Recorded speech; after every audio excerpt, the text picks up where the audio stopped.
The weight of my sleeping newborn felt reassuring against my chest as I turned the key to our front door. After 5 days in the hospital dealing with complications from an emergency C-section, I was beyond ready to start our quiet life at home with baby James. My husband David had gone ahead to make sure everything was perfect for our homecoming, or at least that's what he promised when he left the hospital an hour ago. The first warning sign should have been the dozens of cars lining our usually quiet suburban street. The second should have been the muffled sounds of conversation and laughter drifting through our front door. But exhaustion and pain medication had dulled my usually sharp instincts. The moment I stepped inside, my peaceful homecoming fantasy shattered. Our modest living room was packed with people, elderly women clutching casserole dishes, families with young children, and what appeared to be half of my mother-in-law Patricia's church congregation.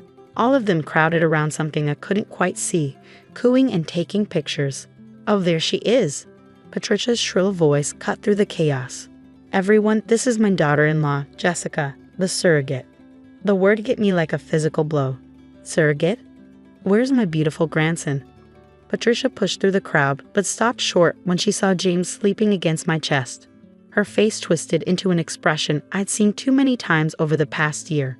Disappointment mixed with barely concealed disgust. That's when I finally saw what everyone had been photographing.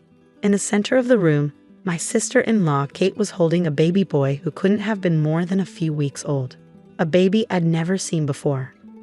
"Patricia," I kept my voice low, conscious of my sleeping son. "What's going on here? Who are all these people?" "Just a few friends from church who've been praying for my real grandson to come home," she said loudly enough for everyone to hear.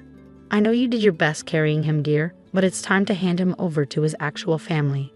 The room fell silent. Dozens of eyes turned to stare at me, many filled with judgment, and whispered conversations started up again. I caught fragments that made my blood run cold. Poor thing, getting so attached. Knew she'd be difficult about giving him up. Wonder how much they paid her. My C-section scar throbbed as I tried to make sense of what was happening. David chose that moment to emerge from the kitchen, his face pale. "Mom, what did you do? We talked about this." "I did what needed to be done," Patricia cut him off. "That baby Jessica's holding. Look at him, blonde hair, blue eyes. Obviously not from our family's strong Italian genes, but Kate's little Anthony here." She gestured to the baby my sister-in-law was holding. "He's got our dark coloring. He's a true Matthews." The room spun slightly. Was she actually suggesting? "Mom," David's voice shook with anger. "James is my son, your grandson. We showed you the ultrasound photos. You were there for the gender reveal," which she conveniently scheduled when Kate was too sick with morning sickness to attend. Patricia snapped. "It all makes sense now, doesn't it?" The way she insisted on delivering at a different hospital than Kate, a private room, not allowing visitors. Because I had complications. I finally found my voice. I almost died on that table. "Oh, here we go with the dramatics." Patricia rolled her eyes. "Ladies, this is exactly what I warned you about. The surrogate getting too attached, making up stories." I felt David's hand on my lower back, steadying me. The familiar touch grounded me enough to think clearly. With my free hand, I reached for my phone. "Patricia," I said quietly, my calm tone at odds with the rage building inside me. "I'm going to give you one chance to end this right now. Tell everyone the truth, or I'm calling the police to report an attempted kidnapping." The threat didn't have the effect I'd hoped for. Instead, Patricia's face lit up with triumph. "Go ahead, call them. Let them sort out which baby belongs to which mother. I have witnesses here who've been following both pregnancies through our church prayer group. They'll verify that Kate's due date matched when my real grandson was born." That's when I noticed Kate wouldn't meet my eyes. She was staring down at the baby in her arms. A baby that, now that I looked closer, shared no resemblance to the Matthews family at all. "Kate," I said softly, "where did that baby come from?" Before she could answer, the front door opened again. A tall man I'd never seen before burst in, his face red with anger. "Where is he? Where's my son?" The chaos that erupted next happened so fast I could barely process it. Kate burst into tears. The stranger started shouting out stolen babies and custody agreements. Patricia went pale, her perfect plan crumbling around her. And through it all, my beautiful James slept peacefully against my chest. unaware that his grandmother had just tried to replace him with another woman's stolen child. David pulled out his phone and dialed 911, his voice steady as he reported an attempted kidnapping and baby switching scheme. As sirens wailed in the distance, Patricia made one last desperate attempt to salvage her plan. "I did this for you, David. That baby Jessica's holding can't be yours. Look at him, he's nothing like us. I found you a proper heir, a true Matthews." "That's enough." David's voice thundered through the room. "Mom, you need help. Professional help. And after today, you won't be anywhere near my wife or my son until you get it." The crowd of strangers began to disperse, many looking shamefaced as they realized they'd been made unwitting accomplices in Patricia's scheme.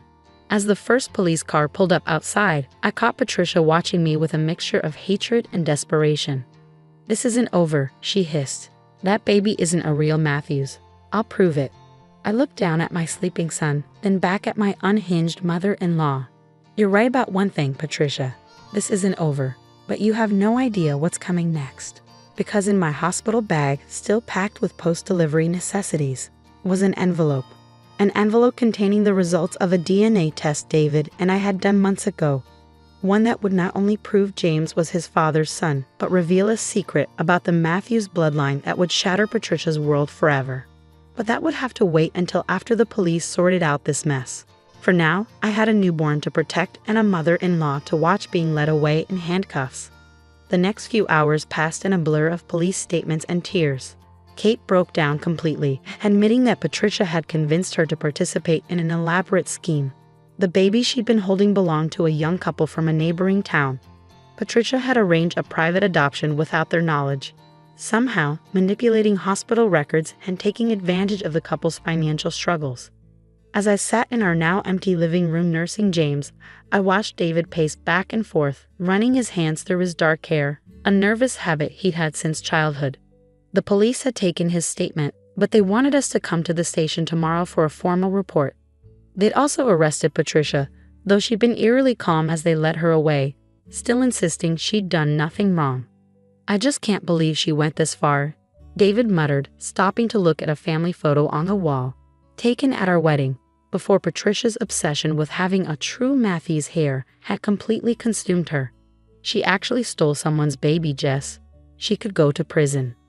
"She should go to prison," I replied, adjusting James as he finished feeding. His wispy blonde hair caught the evening light, so different from the dark Italian features Patricia had been fixated on. "David, we need to show them the envelope." He stopped pacing, his face tightening. "Are you sure? Once we open that door. Your mother tried to steal our son and replace him with another woman's baby. I think we're past protecting family secrets." The envelope had been burning a hole in my hospital bag for months. We'd gotten the DNA test done privately after my first miscarriage, when Patricia's comments about my inferior genes had become too much to bear. But the results had revealed something far more complicated than simple paternity. A knock at the door made us both jump. David checked the security camera, a feature we'd installed after Patricia's behavior started escalating during my pregnancy. "It's Kate," he said, surprised. She'd been taken to the station for questioning hours ago. When David opened the door, his sister looked nothing like the polished, put-together woman who usually served as Patricia's perfect daughter. Her makeup was streaked with tears, her designer outfit rumpled. "They let me go with a warning," she said, her voice hoarse. "Since I cooperated and the baby wasn't actually in my custody for more than an hour." She turned to me, fresh tears spilling. "Jessica, I'm so sorry. Mom said she had proof the baby wasn't David's, that she was protecting the family." "What proof?" David demanded. Kate pulled out her phone, showing us a series of text messages. She said she had James's DNA tested secretly at the hospital. She showed me results claiming he wasn't a genetic match to our family. I should have known they were fake, but she was so convincing. I exchanged a look with David. "Should we?"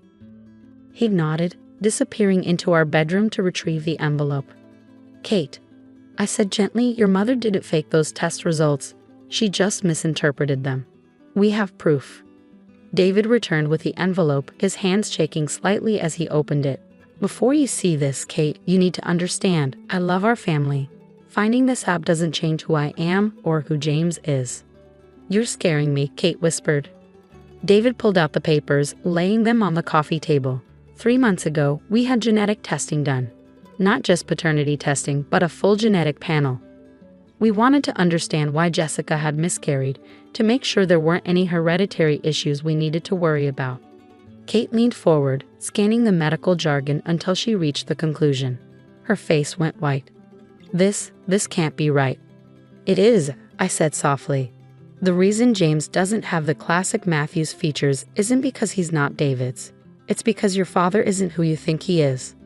The DNA results showed clearly that David, and by extension, Kate and her siblings, had no genetic connection to Richard Matthews, the man they called father their entire lives. Their actual biological father was someone else entirely. Mom's been so obsessed with the Matthews bloodline, the Matthews features, David said quietly. But we were never Matthews by blood, just by name. Kate's hands were shaking as she read through the results again. Does he know? We don't think so, I replied, and we weren't going to tell anyone. But now, with your mother's accusations, her desperate attempts to prove James isn't family. She must have suspected, Kate whispered. All these years she must have known there was a chance. Is that why she's been so desperate to prove the Matthews genes are strong? To convince herself her own lie was true. Before either of us could respond, my phone buzzed with a text from an unknown number. My blood ran cold as I read it. It's from Patricia, I said. She made bail. The message was simple but chilling. You think you've won? Wait until Richard sees the photos I took today. Wait until everyone knows you tried to pass off another man's baby as a Matthews heir. I raised my children to protect this family's legacy, and I won't let you destroy it. She's going to tell Dad, Kate breathed. She's going to try to turn this around on you guys. David took James from my arms, holding him close. Our son blinked up at him with those blue eyes Patricia had been so quick to condemn, eyes that now seemed like a ticking time bomb of truth. No, David said firmly. We're done letting her control this narrative. Kate called Tom and Emma. Get them here tonight. Dad, too. It's time everyone knew the truth. All of it.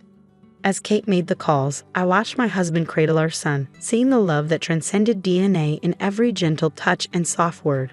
Patricia had been so obsessed with blood and legacy that she'd lost sight of what really made a family. But as headlights appeared in our driveway and car doors slammed outside, I knew the real storm was just beginning. Because somewhere across town, Patricia Matthews was also preparing for war, and she had 30 years of secrets to protect. The Matthews family gathered in our living room, the tension thick enough to cut with a knife. Richard Matthews sat in his usual armchair, looking confused but concerned. Tom and Emma, David's other siblings, perched nervously on the couch beside Kate, who hadn't stopped crying.